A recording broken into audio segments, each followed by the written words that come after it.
In the personal story segment tonight, Donald Trump's pick for Secretary of Defense.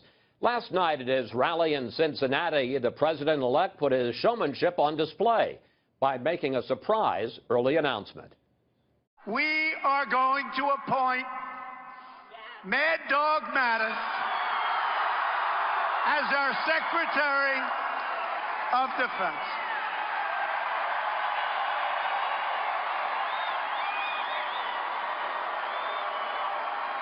But we're not announcing it till Monday, so don't tell anybody.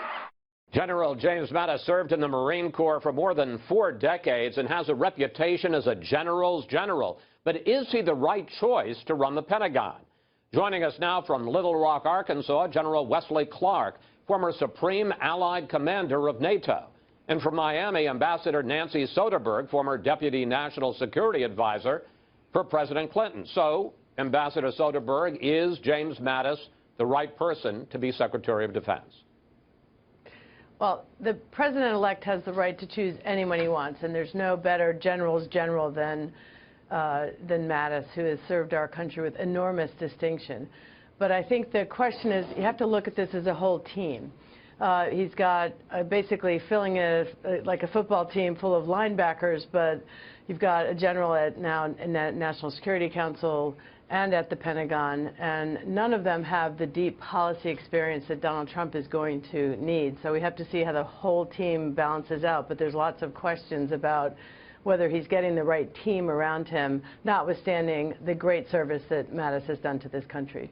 General Clark, I want to pick up on that, because there's no question that if you were the commander-in-chief and you needed somebody to seize that beachhead, that James Mattis is the guy you would choose. But is he the kind of strategic thinker to give the president the best advice when it comes to world affairs, and perhaps just as importantly, to think about the kind of military that we need to face the threats of the 21st century? Well, I think Jim Mattis is an outstanding choice. I'll tell you why. First, I do think he is a strategic thinker. He does see the big picture. He's well aware of Russia and the problems of Russia, and President-elect Trump needs someone like that who can really understand the big picture. In his recent testimony, he called for a national strategy, and so it's more than the Middle East. But he is experienced in dealing with policies at the combatant command level and executing those policies, and you need somebody who can work policies all the way down to the execution level. I do agree with what Nancy Soderberg says about needing policy expertise, but that policy expertise comes in staff members at the National Security Council staff and also at the Pentagon. The challenge for General Mattis is to take his big picture view and make sure that all the periods and commas and colons in the policy papers support that big view. Ambassador, let me bring you in. Your response to that, particularly in this question of reforming the Pentagon, creating the kind of military we need for the 21st century. Does Mattis have the credentials to do that? And specifically on this issue of the waiver, because Congress is going to have to pass a waiver since he hasn't been out of the military for 7 years. Do you envision any problem in Congress doing that and Mattis getting through? 3 points. On the first one, I think Mattis certainly knows the Pentagon inside and out. You want somebody who knows how to make those decisions. He's got that down. On the question of the waiver, I think he'll get this waiver. Donald Trump controls both houses of Congress. He's got the clear majority in the Senate. He may need to get a supermajority to get the waiver through. But on balance, people are going to have a problem with his 4 years versus 7 years out of the military. But they're going to give the president the team he wants. That's his right, and that's what you get when you win the election. I think the bigger question is, what kind of team is Donald Trump building? It's very odd to pick your UN ambassador before you've picked your Secretary of State. We have 2 generals in the mix here, and we still don't know who Secretary of State is going to be. General Petraeus is in the short list by all accounts. And so you could have 3 generals in the key 3 posts here.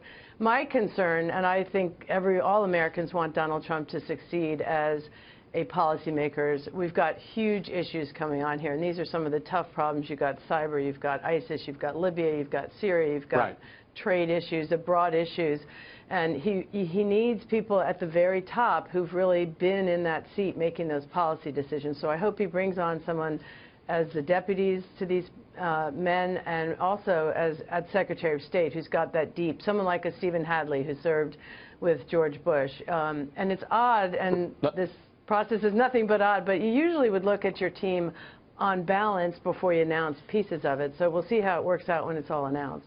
Are you troubled at all by that, General Clark, the idea that this is being done piecemeal and that the Secretary of State seems to be the last piece of the puzzle? And between Mike Flynn, retired general, who's going to be National Security Advisor, and General Mattis, you got two guys who are really tough about Iran. Are we sending a message to Tehran in all of this?